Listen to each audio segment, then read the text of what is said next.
현재 여러분이 듣고 계신 건 유튜브 레드 사용자를 위한 개인 라디오 방송입니다. 영상을 보는 플랫폼에서 듣는 방송을 한다는 게 의아해 하시겠지만 누군가는 운전을 하며 또는 각자의 자리에서 업무를 보면서 시대를 역행하는 아날로그적인 감성을 좋아할 수도 있다는 생각에 그렇게 만들어진 컨텐츠니 그런 분들이라면 더 귀를 기울여서 굳이 영상을 보지 않더라도 오디오만으로 카메라 얘기를 들어주시면 감사하겠습니다. 저는 레비드 스튜디오의 포토그래퍼 카니오입니다.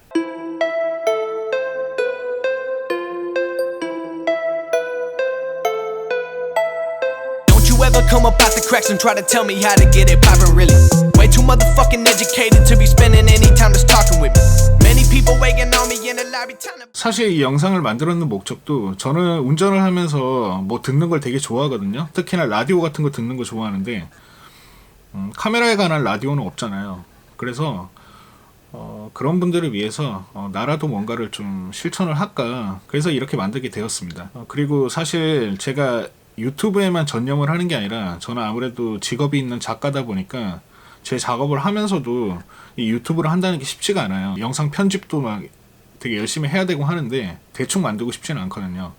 근데 그런 여건과 상황 때문에 좀 더 빠르게 어떤 정보를 전달하기 위해서 요즘 대세는 유튜브니까, 그래서 이런 컨텐츠를 만들었으니까 많은 분들이 생각 없이 그냥 음성만 들어주셨으면 좋겠습니다. 이렇게 빨리 편집하고 만들 수 있으니까 정말 다양한 얘기들을 들려드리고 싶어요. 영화 소개라든지, 카메라는 당연한 거고, 질문, 그리고 뭐 사진에 영상에 관해서 이런 것들, 그리고 제가 하고 싶은 얘기들을 좀 다양하게 들려드릴 거니까 심심하신 분들은 이 레비드 스튜디오의 유튜브 라디오를 이용하시면 좋을 것 같습니다. 네, 첫 번째 질문부터 보도록 하겠습니다. X100F를 지금 사도 괜찮을까요? X100F 후속이 나온다고 해서 지르기가 망설여지네요 라고 누가 댓글을 다셨는데, 현재 후지 루머에 의하면 내년에 후속작으로 X100V라는 모델이 출시 예정이라고 해요. 어디까지나 루머이고 또 뭐 소문이긴 하지만 확답은 할 수 없지만 분명 나올 시기가 된 것도 맞는 것 같고, 현재 얘가 2017년에 출시가 된 모델이거든요. 그러니까 그 이후로 한 2년 반 정도가 지났죠. 2년 반 정도 지났는데 어찌 보면은 이제 나올 시기가 된 것 같기도 하고, 너무 후지 측에서 이 모델을 우려먹는다라는 느낌도 너무 강해요. 사실 제가 이거 영상 찍을 때만 해도 얘가 그렇게 인기가 있는 기종은 아니었어요. 매니아층은 좀 두터웠는데 막 이 정도의 인기가 있지는 않았거든요. 근데 어느 순간인가 이렇게 막 판매량도 많아지고 또 막 럭키백 이벤트다 뭐다 뭔가 재고를 갈아치우려는 그런 느낌이 없지 않아 있어요. 근데 그래도 사실 그만큼 좋은 카메라예요. 좋은 카메라이기 때문에 어떻게 보면 우리가 너무 스마트폰에 길들여져 있다고 생각을 해요, 저는. 왜 스마트폰은 뭐 빠르면 몇 개월, 늦어도 뭐 1년에 한 번씩은 바꾸잖아요. 그런 것처럼 너무 그런 습관화 되어 있다 그래야 되나? 이런 기계에 있어서 어떤 그런 습관화가 되어 있다 보니까 카메라도 내가 지금 사면 너무 구형이지 않을까?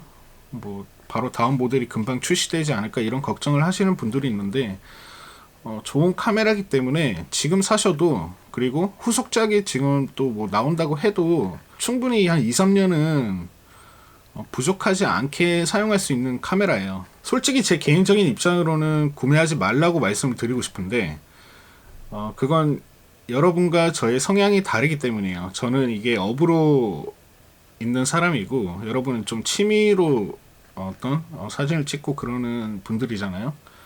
그렇기 때문에 지금 구매해도 나쁘지는 않다.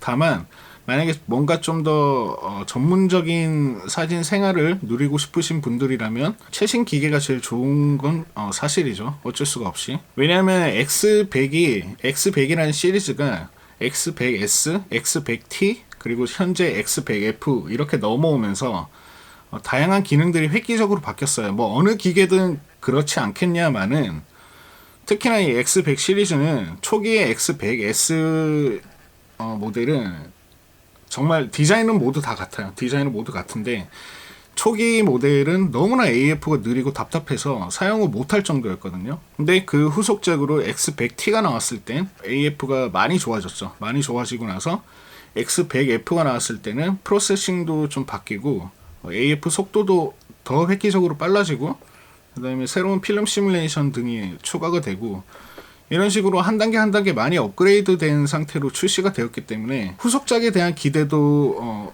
없지 않아 있어요. 없지 않아 있는데 그래도 후속작이 나온다고 해도 지금 모델로도 충분히 2, 3년은 커버 가능하다. 그렇게 생각을 합니다. 지금 현재 100F에 있는 수많은 기능들도 전문적인 기능들로 꽉 차여져 있어요. 그렇기 때문에 제 개인적인 생각으로는 여러분이 전문 사진가가 아니라면 지금 구매해도 나쁘지 않을 것 같습니다. 왜냐하면 어차피 구형을 사건 신형을 사건 여러분은 그 기능을 제대로 다 쓰지도 못해요. 취미로 사진을 찍으시는 분들이 가장 중요시 여겨야 되는 세 가지가 있는데요. 그게 AF, 그러니까 오토포커스죠.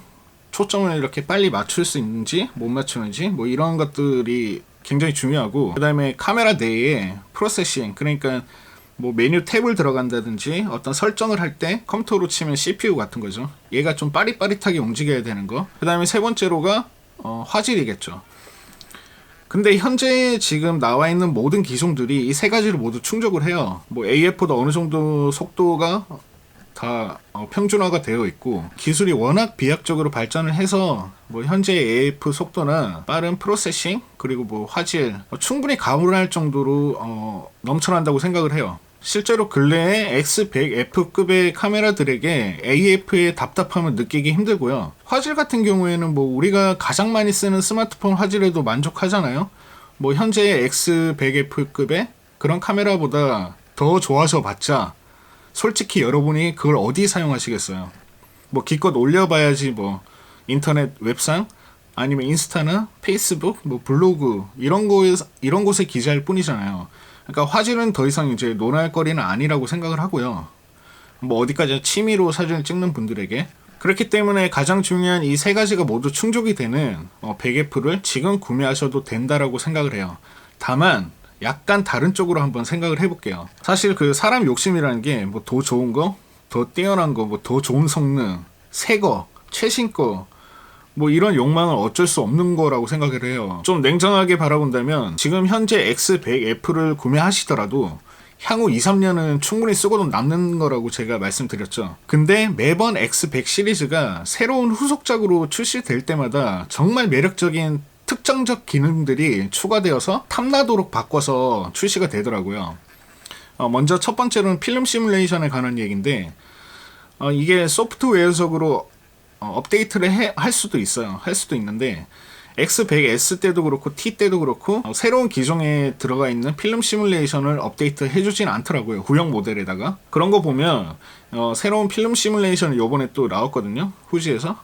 근데 그 필름 시뮬레이션이 들어있지 않다라는 좀 단점도 있죠. 왜냐하면 이 필름 시뮬레이션이라는 게 후지의 가장 큰 장점이자 매력이니까요. 그리고 두 번째로 또 생각해 볼 수 있는 게 액정 틸트. 후지에는 고급 기종인 T 시리즈와 프로 시리즈가 있는데 얘네 두 개가 기계가 완전 다 똑같아요. 모든 기능도 다 똑같고 뭐 성능이나 뭐 이런 게 다 똑같은데 디자인만 달라요. 그러니까 정체성이 다르다는 얘기인데 한쪽에 T 시리즈는 액정 틸트가 가능하고요.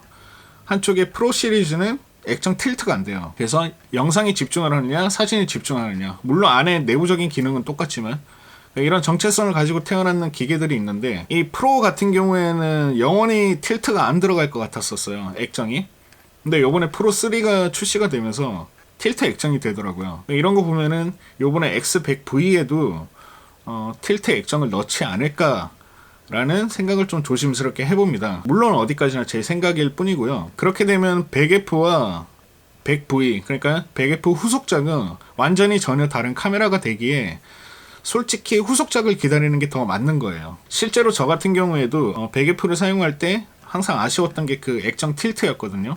물론 그 카메라의 정체성을 알고는 있지만, 이해하고 있지만 항상 이 틸트가 안 된다는 건 되게 아쉬움으로 다가왔었는데, 만약에 이제 100V라는 후속작이 나오게 되는데 그 100V 후속작에 틸트가 되는 걸, 틸트가 달려서 나온다 그러면 좀 얘기가 많이 달라질 거라고 생각을 합니다. 근데 또 반대로 그렇게 되면은 그 X100 시리즈의 정체성에도 너무 문제가 생기지 않나?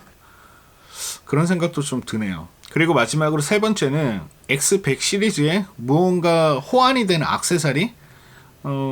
요번에 고프로 8이 나오면서 획기적으로 액세서리들이 많이 바뀌었죠. 뭐 액정이 달려서 나온다든지 아니면은 뭐 마이크부터 LED 조명까지 이런 식으로 100 시리즈 새로운 모델에도 어떤 획기적인 부가적인 액세서리를 달 수 있는 그런 모델로 나오지 않을까라는 생각이 들기도 해요.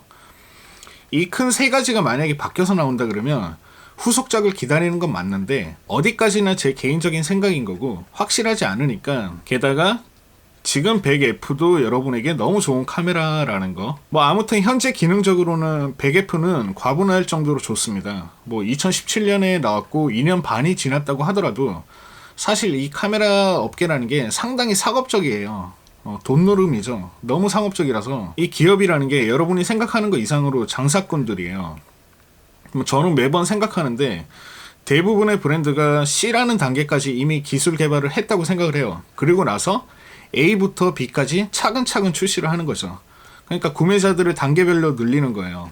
이미 기술은 C까지 개발을 했음에도 불구하고. 제 개인적인 생각은 그렇습니다. 뭐 우리는 그 안에서 매번 놀아나는 거고요. 여러분이 조금만 냉정하게 이 카메라 업계를 바라보시면요, 정말로 제가 말씀드렸다시피 너무나 상업적이라는 걸 알 수가 있어요. 뭐 조리개 1, 2가 바뀌는 것만으로도 가격이 뭐 천지 차이가 나고, 뭐 어떤 거에는 방진방적이 되는데 어떤 거에는 방진방적을 일부러 빼고 출시가 되기도 하고, 막 이런 식으로 너무 돈노름을 하는 게 있어서 너무 거기에 휘둘리지 말고 내가 정말로 중요한 거, 아까 제가 말씀드렸던 세 가지, AF 속도가 어느 정도 빠른가, 그리고 안에 내부적인 프로그램이 어느 정도 빠른가, 그리고 화질이 어느 정도 받쳐주는가, 이 세 가지만 만족을 한다 그러면 후속작이 됐건 신형이 됐건 구매하는 데는 문제가 없다고 생각을 해요. 어쨌든 지금의 제 설명을 대충 들으시고 선택은 개인의 몫이에요.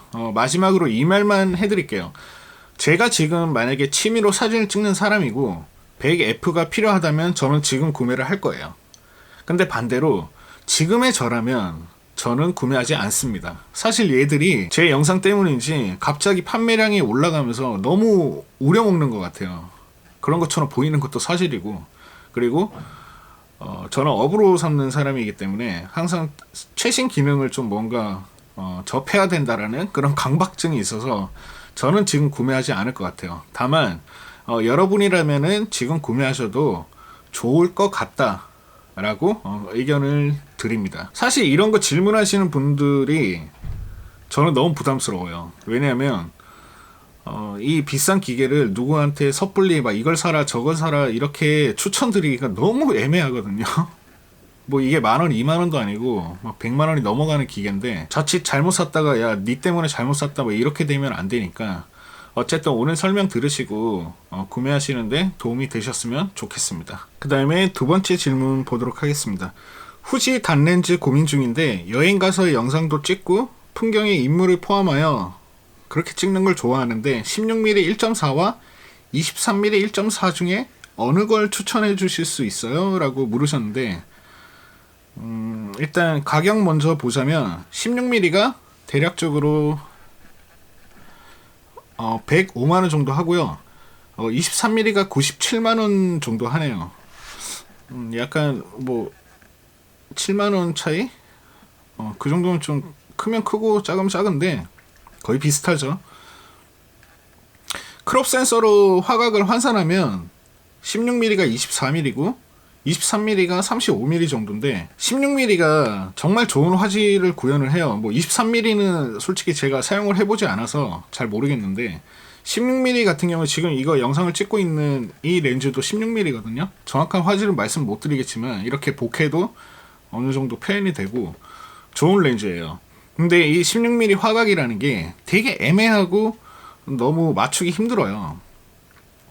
어느 정도 광각에 어느 정도는 아니죠. 광각에 속하는 그런 렌즈인데 이 화각대가 너무 어려워요. 전문가가 아니라 그러면, 그리고 좀 사진을 많이 찍어보신 분들이 아니라면 솔직히 좀 어려운 화각대라서 개인적으로 만약에 초보분이라 그러면 23mm 하시는 것도 좋을 것 같고요. 가장 기본적인 화각이죠. 35mm 환산해서 35mm 화각에 괜찮은 것 같은데 저라면 16mm를 살 것 같아요. 16mm를 살 것 같고, 왜냐하면 저는 아무래도 광각을 좋아하고 또 중간대 화각, 애매한 화각, 뭐 35mm 막 이런 화각대를 그렇게 좋아하지는 않아요. 그래서 저는 이걸 구매를 했습니다.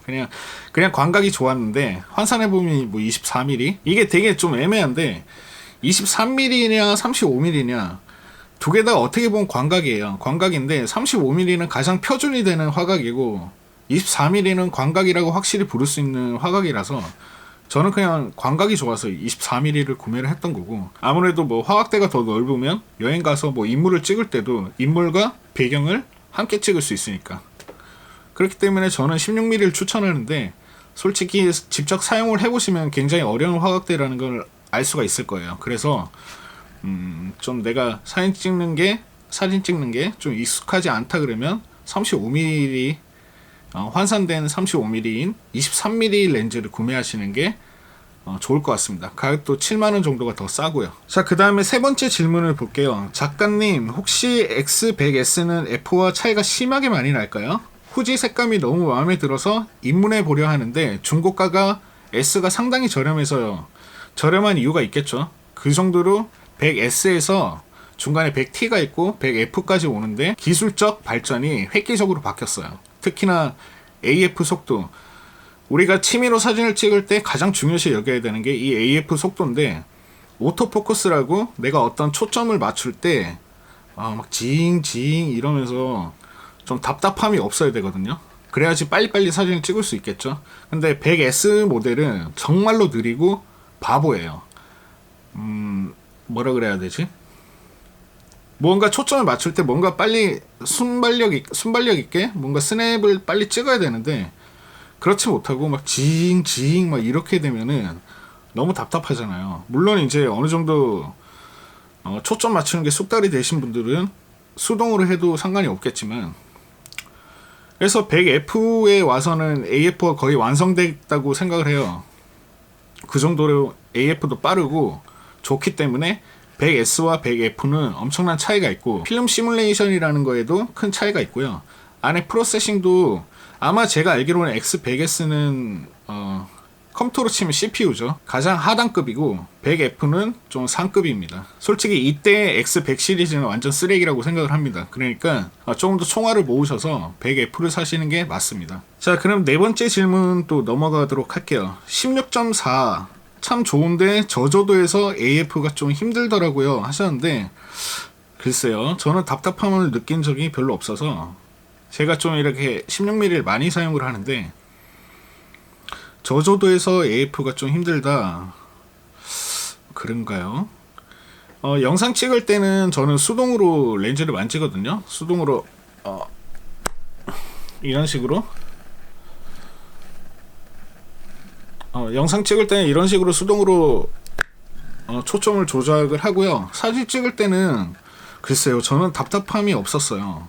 지금 이 상황이 뭐 저조도라고는 할 수 없지만 빛도 이렇게 좀 강하게 들어오고, 근데 보세요, 뭐 굉장히 빠릿빠릿하죠.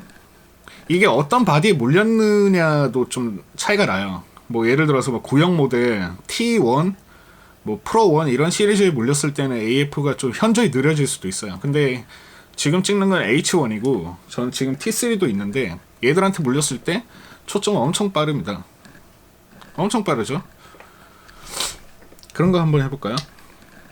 그 왜 애들 리뷰하는 영상 보면 맨날 뭐 이런 조그만한 거 뭐 보여줄 때 이렇게 하죠. 뭐 어떻게 이렇게 하나? 이렇게 왜 하는지 모르겠어. 그냥 이렇게 갖다 대면은 초점 잡잖아.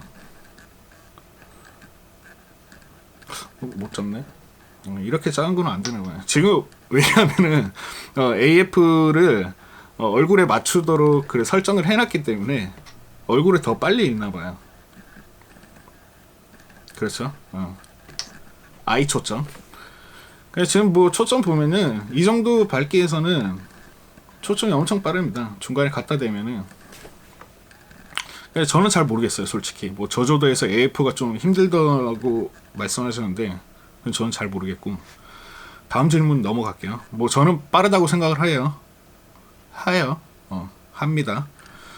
다섯 번째로 후지 필름 카메라를 사려고 하는데 입문자가 쓰기 좋을 만한 카메라 있을까요?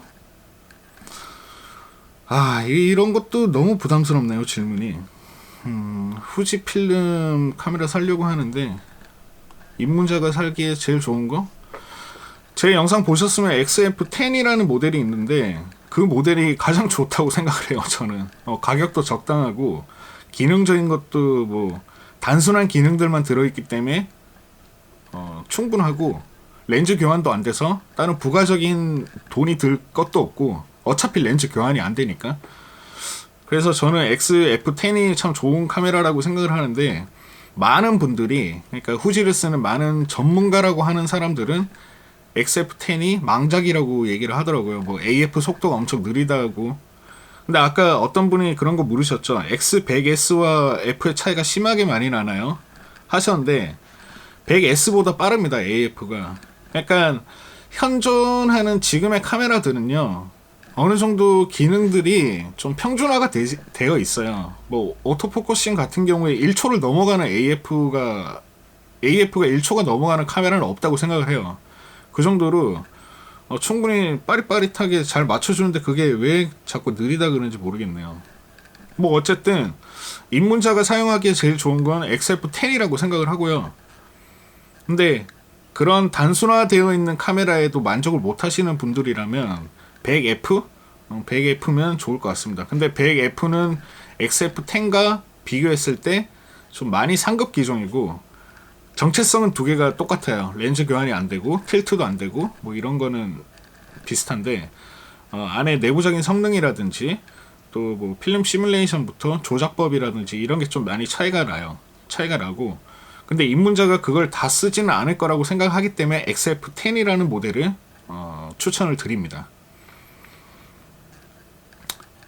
뭐 여기까지만 설명을 할까요? 솔직히 카메라 종류라는 게 너무 많고 너무 다양해서 제가 그 하나하나 다 만져보지도 않았는데 섣불리 뭔가를 이렇게 추천해 드린다는 게 너무 부담스럽고 힘들어요. 근데 적어도 제가 사용해 본 것들 중에서는 제일 적당한 가격대에 가장 괜찮은 카메라라고 생각하는 게 XF10이니까, 적어도 뭐 기계를 잘 다룰 줄 모르는 여자분들이라든지 성별로 비하를 하는 건 아니에요. 그렇기 때문에 저는 XF10을 추천을 하는데 이상하게 사람들은 거기에 만족을 못 하더라고요. 본인들이 아무리 많은 기능이 있어도 그걸 제대로 다 사용도 못 하면서 그 XF10만으로도 만족을 못 하는 걸 보면 참 이런 질문이 부담스럽고 좀 어렵네요. 뭐 하여튼 저는 입문자라면은 XF10, 근데 입문자인데 조금 좋은 고급 기종을 사용하고 싶다 그러면 100F를 추천합니다. 그 다음 질문은 연말에 X100F 구매하려는데, 이거 전부 100F 질문밖에 없네요. 연말에 X100F 구매하려는데 바디 자체에 손떨방 기능이 없나요? 그리고 여행용 영상 몇 분씩 찍으려는데 화질은 괜찮나요? 한 번에 10분 제한이라 들어서 지금 두 가지를 물어보셨는데, 일단 첫 번째로 손떨방 없습니다. 손떨방이 없는데 제가 찍었는 X100F 영상들도 제가 유튜브에 많이 올려놨는데 그거 참고해 보시면 뭐 손떨방이 없다고 해서 영상을 못 찍는 건 아니에요. 기술만 있다면 충분히 사용 가능하고, 그 손떨방이라는 거, OIS라는 게 너무 유행처럼 짐벌이 유행하다 보니까 그 기능도 되게 유행을 하는데 중요하죠. 중요한 기능 중에 하나기도 한데 우리가 눈이 너무 고급져져 있지 않나, 쓸데없이 높아져 있지 않나라는 생각도 저는 가끔 합니다. 뭐 손떨방 중요한 기능이죠. 기능인데 뭐 없어도 영상 찍는데 막 엄청나게 문제가 되거나 그렇지는 않아요. 다만 어떤 활동적인 영상 그런 거에 있어서는 약간의 문제가 되긴 하겠죠. 옛날에 영상을 어떻게 찍었어 도대체? 옛날에 그런 손떨방이라는 게 자체도 없는데. 네, 그런 거에 너무 연연하진 않으셨으면 좋겠어요. 근데 이미 눈이 막 이마에 달려 있어가지고 그렇죠. 손떨방 내가 받는 내가 보는 영상들은 막 짐벌에 막 이런 걸로 찍었는 정말 흔들림 없이 이렇게 찍히는 영상들을 많이 봐왔었는데 갑자기 그런 기능이 없다 그러니까 약간 좀 그런 마음도 들죠. 근데 제 영상 보시면 충분히 이 100F로도 정말 다양한 영상을 찍을 수 있구나라고 느끼실 거예요. 한번 찾아보세요. 그 다음에 두 번째 질문이 영상 몇 분씩 찍으려고 하는데 화질은 괜찮나요? 뭐 10분 제한이다라는 것도 이렇게 마음에 걸리는 것 같은데, 화질은 뭐 두말할 거 없죠. 솔직히 동급대 카메라 중에서 화질은 제일 좋다고 생각을 해요. 그리고 렌즈가 제가 옛날에도 설명드렸던 게 있는데, 렌즈가 비교환식이고 붓박이라서 그 기종 자체에 가장 알맞은 렌즈를 사용했기 때문에 정말 화질은 정말 문제없이 정말 좋습니다. 화질은 좋은데 10분 제한이라는 말씀은 캠코더처럼 이렇게 풀로 쭉 찍으려고 하시는 분 같은데, 이런 일이 있나요? 이런 영상을 찍는 그런 뭐 용도, 그게 되게 궁금하네요. 10분 이상 찍을 만한 일이 있나요? 저는 뭐 광고 영상을 찍는다든지 뭐 홍보 영상을 찍고 또 뭐 가끔 제 작품적인 것도 찍고 이러는데 10분 이상 이 카메라를 돌릴 일은 없거든요. 뭐 길어봤자 5분이고 짧으면 30초? 15초 찍을 때도 있고, 그래서 이 카메라 제한 시간이라는 거에 대해서 저는 뭐 딱히 생각해 본 적은 없어요. 물론 이런 게 문제가, 이게 가장 큰 비중을 차지한다 그러면 캠코더를 구매하셔야 되고요. 이게 법적으로 제한이 되어 있어요. 왜냐하면 사진기와 캠코더를 나누기 위해서 법적으로 이렇게 디지털 카메라 사진 용도로 나와 있는 이런 카메라들에는 이런 제한을 걸어놨는데, 글쎄요, 10분 이상 찍을 거, 뭐 직캠 같은 거 찍으시나요? 직캠 같은 거 찍으시나요? 직캠을 찍더라도 뭐 한 사람이 10분 이상 노래하지는 않지 않나? 모르겠어요. 그래서 어쨌든 화질은 좋습니다. 그리고 10분 제한이 걸려 있다고 해서 뭐 저한테는 딱히 문제가 없어서 이거는 뭐라고 말씀을 못 드리겠네요. 네, 10분 제한 있습니다. 이렇게 밖에는. 네, 다음 질문 갈게요. 그리고 XT3 세로 그립 동영상 보면 T3 세로 그립 동영상 보면 18135 렌즈를 사용하시던데 지금 그 렌즈를 살까 말까 고민하고 있습니다. 여행 가서 사용하기에 활용도가 괜찮을까요? 당연하죠. 18mm부터 135mm 화각을 커버할 수 있는 렌즈가 흔하지는 않습니다. 흔하지도 않고 그런 류의 줌 렌즈 같은 경우에는 화질도 되게 안 좋아요. 왜냐하면은 그 다양한 화각대를 커버하기 위해서 수많은 렌즈 알들을 이제 때려박기 때문에, 그렇다 보면 이제 화질에는 약간 신경을 덜 쓸 수밖에 없는데, 얘는 화질도 좋고요. 그 다음에 이런 광각과 망원을 올 커버가 된다라는 거. 게다가 T3가 여러분이 그렇게 좋아하는 OIS 손떨방이 안 되거든요. 근데 18135 자체에 렌즈 OIS가 달려있기 때문에 그런 것들도 손떨방도 커버가 되고 너무 좋죠. 뭐 18mm로 배경과 인물을 함께 찍을 수도 있고, 지금의 화각대처럼. 그 다음에 조금 줌을 당겨서 100mm 이상부터는 이제 멀리 있는 게 가까이 다가오기 시작하거든요. 100mm까지는 여러분이 보고 계시는 어떤 사물이나 피사체가 원근간 비례해서 가까이 당겨지는 게 아니라 화각이 좁아지는 거예요. 근데 100mm 이상 넘어가기 시작하면 그때부터는 이제 멀리 있는 게 실제로도 이제 망원경처럼 가까이 다가오기도 하는데, 이게 이제 135mm니까 다 커버가 되는 거죠. 그래서 굳이 여행 가는데 렌즈 한 개만 꼭 들어라 그러면, 저는 전문가니까 저는 업으로 삼고 있는 사람이니까 단렌즈를 챙기겠지만, 일반적으로는 뭐 18135 같은 거 하나면은 모든 게 커버가 되죠. 영상부터 사진까지. 1835 활용도 좋습니다. 그러니까 이건 자신있게 구매해도 좋다고 제가 말씀을 드릴게요. 자, 그 다음 질문.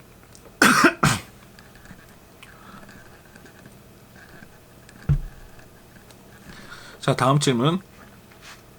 바다나 자연 풍경을 주로 찍을 예정인데 후지 기종 중에 어떤 게 나을까요? 인물 찍을 땐 색감이 예쁘게 보이는데 자연색을 잘 담아낼지 궁금해요. 바다나 자연 풍경을 주로 찍는데 인물 찍을 때 색감이 예쁘게 보이고 자연 같은 거를 찍을 때 색을 잘 담아낼지.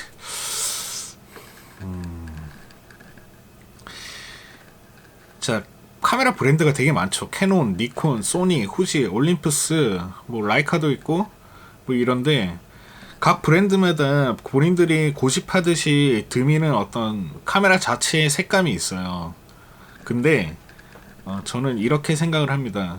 저 같은 경우에는 이제 보정을 하고 여러분도 보정을 하지 않을까라는 생각이 들어요. 뭐 원본 그대로 쓰는 사람은 흔하지 않다고 생각을 하는데, 만약 원본 그대로를 사용할 거라 그러면 그런 어떤 브랜드가 내세우는 색감이 좀 중요하지만, 그게 아닐 때는 굳이 여기에 너무 진지하게 다가가지 않아도 괜찮지 않을까 생각을 합니다. 그게 참 어떻게 설명을 해야 되죠? 제가 어떤 색감을 정말로 열심히 컬러 그레이딩 해서 어디 웹상에 올렸어요. 근데 우리가 보는 모니터는 각자가 다 다르잖아요. 제가 쓰는 모니터랑 여러분이 쓰는 모니터가 전혀 상이하게 다르듯이 각자가 보여지는 게 너무 다르기 때문에 이 색감적인 부분이 되게 민감해요. 뭐 어떻게 확답을 내릴 수 있는 사람이 없다고 생각을 합니다. 제 개인적으로는 정의를 내릴 수 있는 사람은 없어요. 다만 만약에 보정을 하는 사람이라 그러면 자연색을 잘 담아내는 방법의 어떤 보정법을 연습하면 되고요. 그렇지 않고 원본을 잘 사용하시는 분들이라면 어느 정도 급이 되는 기종에서는 카메라 내부에서 화이트 밸런스로 설정이 가능하거든요. 그렇기 때문에 어떤 기종을 사용하느냐는 중요하지가 않고 어떤 급을 사용하느냐가 중요할 것 같은데, 이런 식으로 좀 많이 진지하게 다가가시는 분들은 고급 기종을 사용하셔야겠죠. 뭐 T3나 프로 시리즈, 아니면 뭐 GFX? 그 GFX 맞나요? 중형 센서? 그런 거 사용하셔야 될 것 같아요. 저는 개인적으로 이렇게 뭐 색감을 논하고 그다음 화질을 논하시는 분들이 전문가라고 생각하지는 않아요. 그 전문가라면 이런 거를 고민하진 않거든요, 솔직히. 물론 이제 중요한 부분을 차지하긴 하지만 대충 뭐 보면 알잖아요. 뭐 대충 각이 나오잖아요.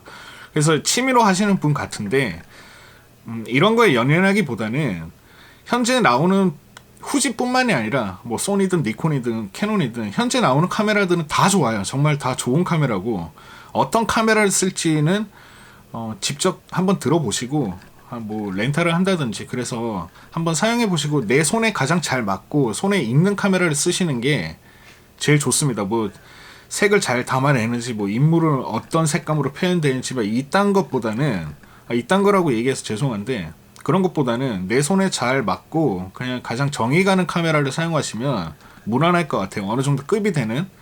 그래서 뭐 원본 그대로 사용할 거라면 내부적으로 뭐 화이트 밸런스나 이런 거에 대해서 조금 공부를 하시고 원본 그대로를 쓰시면 되고, 그러면 어느 정도 색감 표현하는데도 그 브랜드가 내미는 색감 이외에도 여러분이 생각하는 어떤 자연색 그대로를 표현할 수가 있고, 만약에 후보종을 생각하신다 그러면 솔직히 뭐 카메라의 색감은 중요하지가 않다고 생각을 해요. 그래서 보정을 연습을 하시면 자연색 그대로를 잘 담아낼 수 있을 거라고 생각을 해요. 좀 제가 오늘 질문들을 좀 부담스러운 질문들을 좀 모아서 첫 시작을 이렇게 해봤는데, 이게 뭐 딱히 따로 대본을 두고 하는 게 아니라 라이브 방송처럼 즉석에서 제가 생각나는 대로 지금 대답을 해드리는 건데, 어느 정도 만족을 하셨으면 좋겠습니다. 좀 질문들이 너무 부담스러운 질문들이라서, 제가 뭐 엄청난 뭐 김중만 작가나 이런 건 아니잖아요. 그래도 나름대로 제 철학이 있고 제 가치관이 있는 사람으로서, 그런 작가 중에 한 사람으로서 제가 최선을 다해서 설명을 해드렸습니다. 뭐 이런 시간을 좀, 이런 영상을 좀 많이 만들 거예요. 아무래도 유튜브 레드를 사용하시면 굳이 이렇게 영상으로 제 얼굴을 보지 않더라도 잠금 화면으로 오디오로 막 이렇게 듣는 거, 음성만 들으면서 뭐 각자 할 일 하시면은 재밌는 컨텐츠가 되지 않을까 생각이 듭니다. 그러니까 혹시나 오늘 이걸 보신 분들도 궁금한 거 있으시면 댓글 달아놓으시면 제가 또 종합을 해서 설명하는 시간을 또 이렇게 갖도록 하겠습니다. 유튜브라는 영상이 올라오는 그런 매체에서 뭐 2단계 오디오만으로도 하는 말만으로 오디오만으로 하는 이딴 게 웬 말이냐라고 생각하시는 분들도 계실 거예요. 근데 저는 좀 아날로그틱하고 클래식한 걸 좋아해서 시대를 역행한다고 해야 되나? 실제로 저는 운전을 하면서 보기보다는 듣길 많이 하잖아요. 우리가 보면 위험하니까. 그래서 어떤 유튜브는 이렇게 음성만 들어도 되는 유튜브가 있어요. 제가 좋아하는 유튜브 중에서는. 그래서 그거 틀어놓고 이렇게 막 운전하면서 그거 라디오처럼 들으면서 저는 뭐 작업을 한다든지 그렇게 하거든요. 그래서 저도 약간 그런 목적으로 카메라에 관해서 이렇게 좀 길게 얘기를 나눌 수 있는 컨텐츠는 없으니까 제가 이런 컨텐츠를 한번 시작해 보는 겁니다. 이름은 유튜브 라디오예요. 라디오 토크라고. 그래서 뭐 다른 분들도 궁금하신 거 있으시면 제가 무엇이든 다 답을 해드릴게요. 뭐 그게 확 다가오는 뭔가 답이 될 수는 없겠지만, 확 다가오는 답이 될 수는 없겠지만, 제가 어떤 물음이든 다 답을 해드릴 테니까 궁금한 거 있으신 분들은 댓글 달아 놓으시고 저는 또 다음 영상에서 돌아오도록 하겠습니다. 레비드 스튜디오의 포토그래퍼 카니오였습니다.